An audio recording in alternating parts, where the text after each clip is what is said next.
রাতে বাচ্চারা কান্না করলে মাথায় হাত রেখে একটি আয়াত 7 বার পড়ুন, আল্লাহ পাক রব্বুল আলামিন ওই বাচ্চাকে সুস্থ করে দিবেন, বাচ্চার কান্নাকাটি করবে না।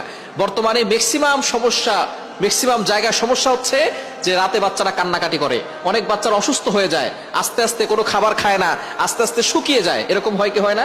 অনেক বাচ্চাদের এরকম হয়। এটা জিনের সমস্যার কারণে হয়, অনেক সময় বদনজর করার কারণে হয়। বদনজর কিন্তু খুব ভয়ঙ্কর জিনিস। আপনার বাচ্চার ছবি ফেসবুকে দিবেন না। অনেকে আছে বাচ্চা হওয়ার সাথে সাথে ছবি ফেসবুকে দেয়, এতে কিন্তু বদনজর লেগে যেতে পারে। বদনজর কিন্তু সত্য, নবীজি সাল্লাল্লাহু আলাইহি সাল্লাম জানিয়ে দিয়েছেন আল আইনু হাক্কুন, বদনজর সত্য।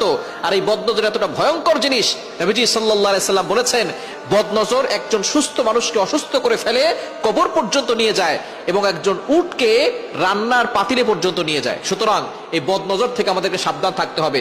বাচ্চার ছবি ফেসবুকে দিবেন না। যে আসবে তাকে বাচ্চাকে দেখে বলবেন মাশাআল্লাহ বলেন, মাশাআল্লাহ বলেন। মাশাআল্লাহ যদি কেউ না বলে, বাচ্চা খুব সুন্দর হয়েছে,